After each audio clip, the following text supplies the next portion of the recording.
Licença quem é de paz, licença quem é de luz, licença quem é capaz de carregar sua cruz. Quem tem Deus no coração, isso só traz felicidade.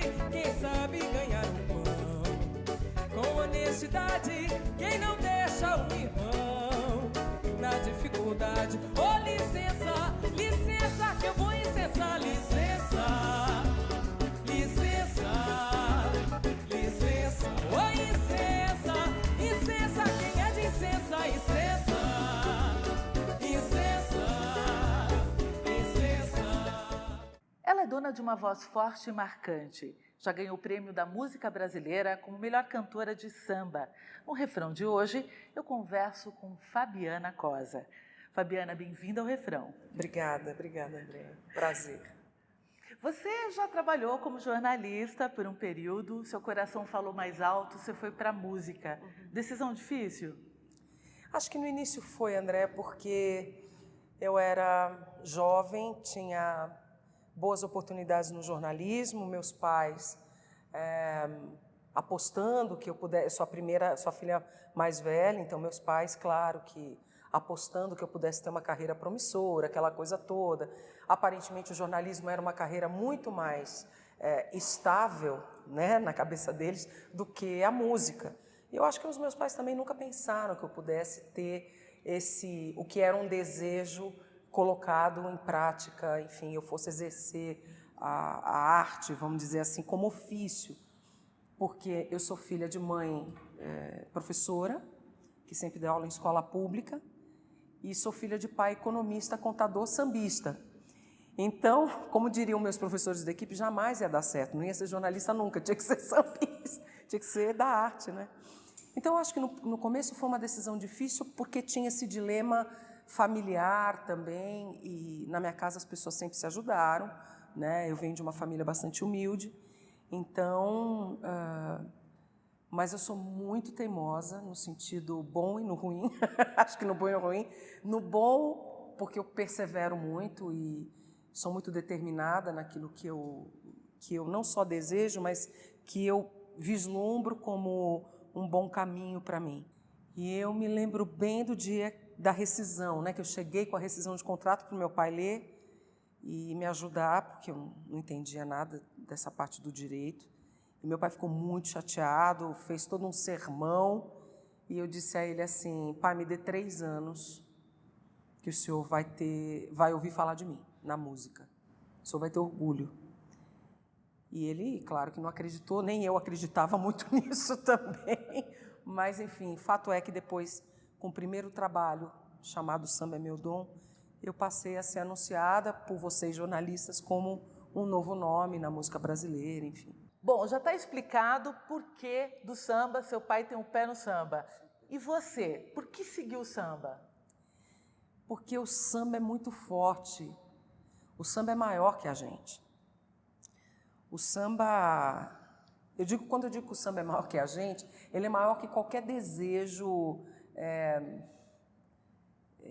um desejo fugaz que você tenha. É um lugar que te afirma, um lugar que te sedimenta, sabe? Se eu posso te falar isso, eu não tenho memória de me entender enquanto ser humano sem ter tido a escola do samba por trás. Eu digo o seguinte, eu tive uma grande professora, que foi coordenadora pedagógica, ainda do Colégio Equipe de São Paulo, que foi onde eu estudei o colegial. Uma vez eu ouvi da Alcônia Donato, recentemente, uma coisa linda, ela falou assim: todo o meu entendimento não é cognitivo, é afetivo. Por isso que eu lembro do nome dos meus alunos, desde os pequenininhos até os professores com quem eu trabalhei, ao longo de 54 anos. E essa fala na boca da Alcônia tem muitos sentidos, porque a gente que foi aluno dela sabe que a Alcônia, desde a época que eu tinha 15, ela lembrava do meu nome, do seu, do dele, de todo mundo. Era uma coisa impressionante. A gente tinha, mas que memória? Não é uma memória dentro da ideia de capacidade de armazenamento de informação. É uma memória afetiva. Então, o que eu acho, hoje, talvez eu tenha consciência um pouco mais disso, André, consciência, né, que é uma palavra tão racional, mas talvez eu tenha mais ciência disso, é que o samba me atravessa. E quem foi a primeira pessoa que te inspirou? Bom, a primeira pessoa é meu pai, sem dúvida nenhuma, porque teve uma época que meu pai morou no Rio de Janeiro, que foi a época que eu era criança. Então, aquela fase da menina super apegada com o pai. Meu pai vinha de final de semana para São Paulo e eu ouvia os discos, que era uma forma de eu me aproximar e de estar menos distante do meu pai. Então, eu ouvia os discos longamente. Meu pai foi intérprete de samba enredo durante muitos anos, do Camisa Verde e Branco, que é a minha escola de coração. Então, ouvi os enredos, meu pai cantar: venham ver para crer, os seus olhos nunca mais verão luzes, é festa no palacete. Isso para mim era como se fosse me ninar com uma madeira, né? Então, eu acho que meu pai foi a minha primeira grande inspiração. E logo que eu comecei a entender e gostar de música, né? Eu passava os finais de semana limpando os discos com meu pai e pondo na vitrola, porque a gente tinha um certo ritual na minha casa, porque como meu pai voltava de viagem, então ele escolhia os discos do domingo, do almoço do domingo. Então eu tenho memórias desde Almir Neto fazendo passe bem, se é por falta de adeus, então, com prazer vou lhe estender a mão, para dizer adeus e nada mais, até o Mussum cantando, buscando sim, guardando não, e mesmo assim, não pode deixar de lutar, sempre tentando encontrar a luz, cada vida um destino.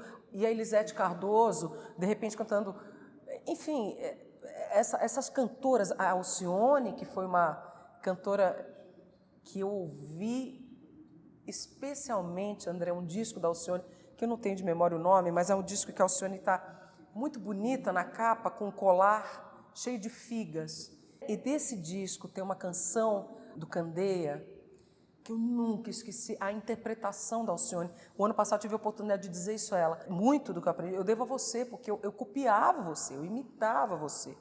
E ela ficou emocionada, me abraçou e eu falei, por exemplo, essa música do Candeia chama-se Pintura Sem Arte. Então, me sinto igual uma folha caída, sou o adeus de quem parte, para quem a vida é a pintura sem arte, a flor, esperança se acabou, o amor o vento levou outra flor, nasceu é a saudade. Quer dizer, com meu pai, esses discos, eu fui entendendo dessa poesia, né, dessa beleza dessas letras. Com a minha mãe, professora, sempre foi uma incentivadora para que nós lêssemos muito, né? Então a gente lia bastante, né? Eu sou uma leitora, quanto mais até hoje, assim, então eu acho que a minha infância foi boa. Eu vou ter que fazer um intervalo com essa cantoria linda. A gente termina aqui esse primeiro bloco, mas daqui a pouco a gente volta com mais homenagens que você prestou para grandes cantoras. Com certeza. Primeira parada do refrão e a gente volta já.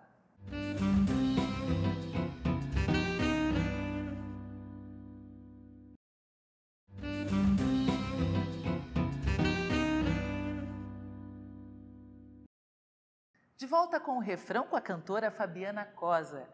Fabiana, seu último trabalho, chamado Canto da Noite na Boca do Vento, tem uma homenagem aí à dona Ivone Lara. Queria que você falasse sobre isso. Falo, claro. Esse é um disco muito afetivo, né? Porque não só eu convivi com a dona Ivone, né? Mas eu cantei muito com ela e tinha por ela um respeito e uma admiração imensa. Porque eu vi dona Ivone Lara bem no começo da minha carreira, a primeira vez, no palco, no Sesc Pompeia. E eu acho que ali eu tive a consciência do que significava ser um artista popular, né? No que isso carrega de realeza, de beleza, de honradez, de verdade.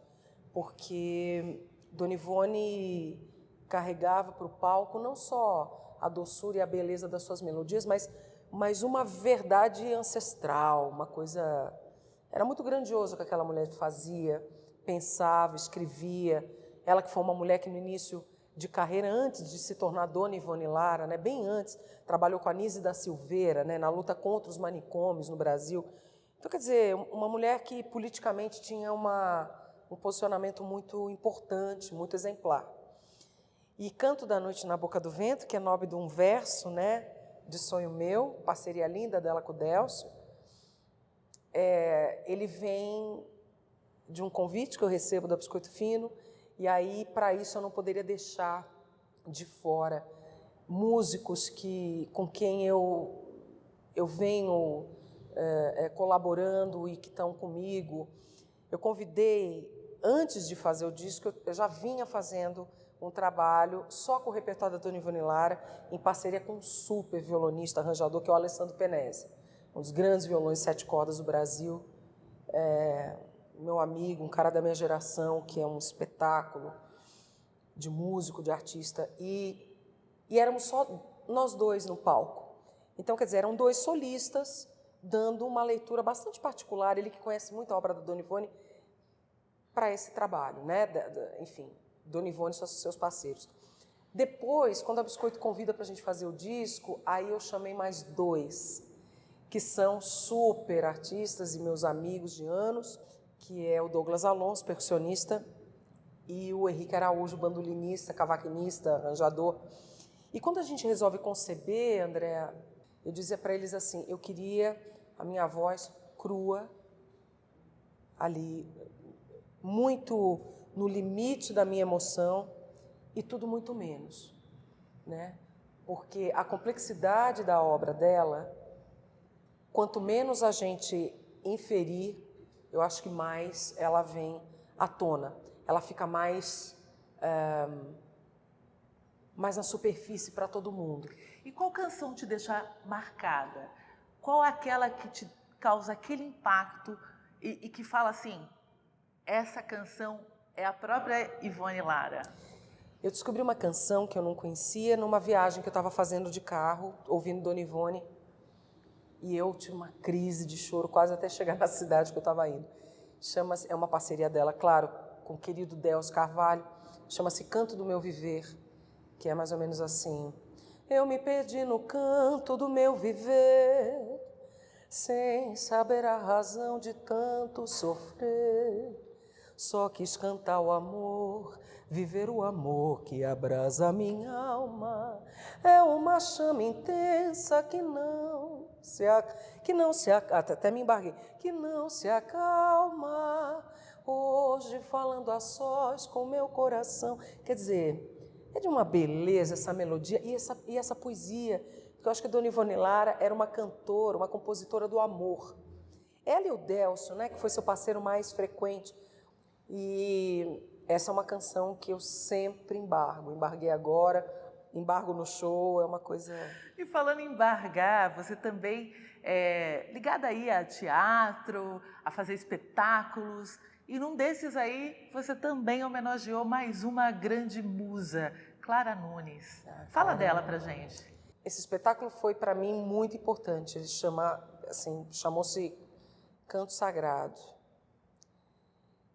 Essa era a forma que eu enxergava a Clara. Quando eu era criança, meu pai sempre teve muitos discos da Clara, eu olhava a capa dos discos e achava aquela mulher deslumbrante, assim, eu não sabia quem ela era, nada, mas meu pai punha para a gente ouvir. Eu adorava. E quando eu resolvi fazer esse trabalho, eu não tinha ideia dos desdobramentos, porque eu fiz o disco, era para fazer só um DVD, e aí eu aproveitei junto com a equipe, com a Nenê, minha produtora, com uma equipe de vídeo que foi fazer com a gente, eu fui lá para a cidade da Clara, para Caetanópolis, entrevistar a Dindinha, que foi a irmã mais velha que cuidou da Clara. Quando eu cheguei lá, na creche, em frente ao Museu Clara Nunes, que ela ergueu na unha ali, com colaborações e tudo mais, eu soube da história de que a Clara, como não pôde ter filhos, no último ano, quer dizer, ali 5 meses antes do seu falecimento, disse numa conversa particular com a irmã, isso está no DVD, que o sonho dela, como ela não pôde ter filhos, ela queria poder ajudar crianças pobres e mães. carentes. E aí a Dindinha falou, bom, então vamos pensar em fazer essa creche e tudo mais. Bom, 4, 5 meses depois a Clara vinha a falecer, elas muito ligadas ao espiritismo, a irmã Clara, que era ligada a Umbanda e tudo mais. A irmã recebe uma mensagem de que era realmente para ela montar essa creche. Quando eu chego em Caetanópolis, em 2013, que eu me deparo com aquela creche, o dinheiro era insuficiente para atender 30 crianças e elas sobreviviam à base de tapetes. Elas faziam tapetes com os tecidos que conseguiam das tecelagens de Minas Gerais. Doação. Eu fiquei tão impressionada com aquilo, André, que a gente foi fazer a gravação do DVD. A Dindinha foi me assistir em São Paulo, coisa que ela não fazia há muitos anos, ela não saía de casa para ver outras artistas, mas ela foi e a gente mandou o dinheiro todo do DVD para ela, dessa gravação. E eu nunca vou esquecer, a Dindinha faleceu ano passado, quando ela ligou para minha produtora dizendo, eu só estou ligando para agradecer que o dinheiro que ela mandou duplicou. Mas duplicou porque a gente estava com uma dívida e a gente levou todo o dinheiro que a Fabiana mandou para honrar a dívida e a pessoa perdoou metade. Então o dinheiro duplicou. E com isso a gente deu conta de fazer esse trabalho que realmente eu acho que não era muito para além de fazer um disco, de fazer um DVD. Essas coisas passam, sabe, André? Essas coisas não... Era uma conexão de almas. Uma conexão de alma. Eu só acredito nessas coisas. Cada vez mais eu acredito nessas coisas, sabe? Então... Eu vou ter que fazer um intervalo agora, mais um. Mas daqui a pouco a gente volta falando agora sobre o seu prêmio da música brasileira no ano passado. Tá bom. Mais uma pausa no refrão. A gente volta já, não sai daí.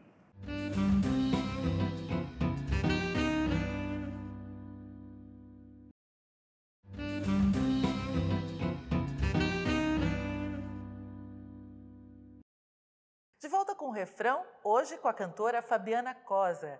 Fabiana, falando sobre o Prêmio da Música Brasileira, que você arrasou cantando Ébano em homenagem ao Luiz Melodia. Quero elogiar a sua apresentação, foi muito forte. Fico muito agradecida. E também te parabenizar por ter ganho aí como melhor álbum de língua estrangeira.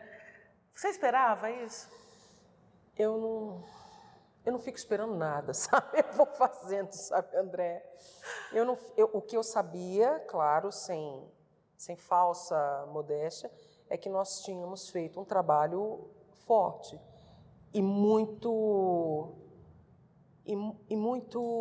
respeitoso sobre um grande artista da cultura de Cuba, que é o Bola de Neve. Eu tive mais consciência disso, não pelo Prêmio da Música, que eu adorei, claro que recebi, fiquei honrada, mas quando eu fui para Cuba, porque era um grande desafio para uma cantora brasileira chegar em Cuba, em Havana, onde esse homem é amado até hoje, ele é uma lenda, com um pianista cubano como o Pepe Cisneros, tudo bem que é um pianista espetacular e é cubano, ou seja, os cubanos olharam para ele assim, bueno, es cubano, pero esta cantante, queremos escucharla.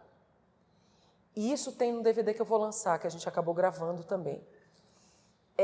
Isso foi um trabalho que o Elias Andreato, ator maravilhoso, meu amado diretor, me deu.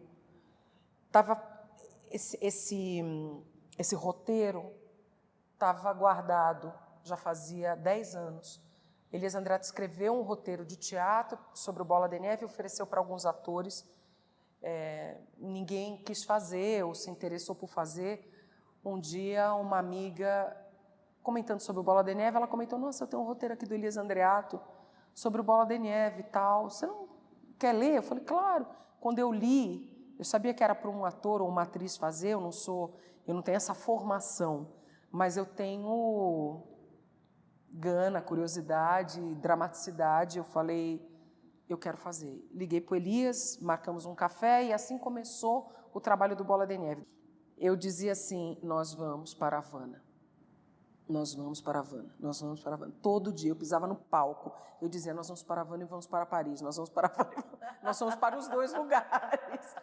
Mas o grande desafio foi ser aplaudida, e isso me enche de alegria, de emoção, pelos cubanos, em especial pela irmã do Bola de Neve mais nova, que esteve presente no espetáculo aos 87 anos, e que nos disse que, às vezes, ela não sabia quem era o Bola de Neve em cena, se era o pianista ou se era a cantora.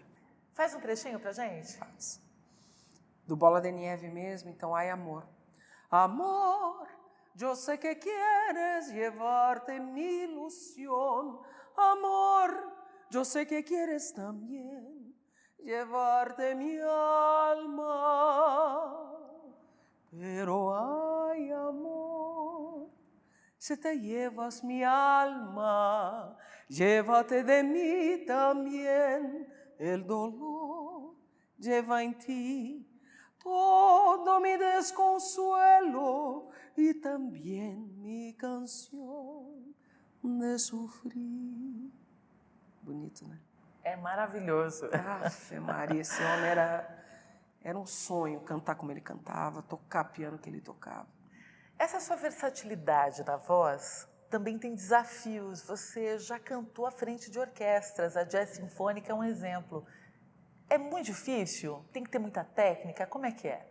A gente vai entrar numa discussão bem boa agora, André, porque a sua pergunta é bem boa. Na verdade, a minha grande questão é o que é a técnica, né? O que as pessoas entendem por técnica. Eu fui mudando o meu conceito de técnica, não como algo que está fora, mas como algo que está dentro, né? É claro, é um aprendizado que vai virando uma colinha no seu corpo, ele vai colando no seu corpo e você vai expandindo isso junto com conhecimentos prévios que você já tem. A música me ensinou, mas a cena também me ensinou e a conexão com aquele que vai me reger, né? Eu fui muito regida pelo maestro que eu adoro, meu amigo, que é o Galindo. O João Maurício Galindo foi dos maestros da Jazz Sinfônica, o Fábio Prado também me regeu, mas o Galindo é com quem eu tenho mais intimidade. Eu percebi, às vezes, mesmo quando eu não entendi exatamente, e você que é uma violonista erudita sabe disso muito bem, mesmo quando às vezes eu não entendi, Andréa, todos os sinais que estavam na partitura, apesar de ter estudado, mas eu entendia no corpo dele. E como a minha experiência passa por um ensinamento do corpo, da sensação, do sentido, conectar-se com o seu corpo, eu tenho muita coisa na música que eu percebo por essa possibilidade de essa sensorialidade, né? É para além do que está escrito. E isso eu acho que é vivência e ganhar memória no seu corpo e tudo ficar mais fluido e parecer, não fácil, mas mais fluido, né? Eu acho que deve ser como tocar violão, não sei. Com certeza, com Mas vocês certeza. estudam muito, né? Muito, e acompanhar uma orquestra com certeza não é fácil, não. É para poucos. E a gente está chegando aí para o final do programa, infelizmente. Eu queria que você deixasse aí uma mensagem para o público, falasse sobre os seus próximos passos, o que você tem em mente aí para frente. Eu acho que a primeira coisa que eu queria dizer é para os jovens cantores, cantoras que estão começando carreira, que não digam não para si próprios. Não fiquem preocupados em si, não se julguem. Façam, caminhem. E cantem. Cantem com muita força, porque cantar é ressignificar um monte de coisa que às vezes a gente nem lembra ou não tem uma consciência. Fica num outro lugar, cantar ajuda sempre. Isso é uma coisa que eu queria dizer. Eu queria agradecer a oportunidade de estar nesse programa, que eu assisto, já falei isso para vocês. Nós é que agradecemos. Adoro. E os próximos trabalhos, a gente segue agora divulgando Canto da Noite na Boca do Vento, não só aqui no Brasil, mas agora a gente começa a ir para fora, eu fazer Munique, Madrid, Tenerife. Segue mais um pouquinho por aqui, eu vou para o Chile. Eu tenho já uma colaboração com um grande artista chileno, que é o Alejandro Zuniga, um grande baterista. E vou seguindo por onde o vento me levar, Andréa, porque eu acho que isso é o mais importante. Tem já os 2 projetos em vista, mas, enfim, daqui a pouco eu te conto. E que o vento te leve para bons lugares. Eu que te agradeço. Sorte na caminhada. Para nós. Obrigada. E a gente fica por aqui. Acompanhe a nossa programação no site da TV Justiça e também no nosso canal no YouTube, TV Justiça Oficial. Próxima semana tem mais refrão e eu te espero. Tô aqui. Tchau. Licença, licença que eu vou, licença.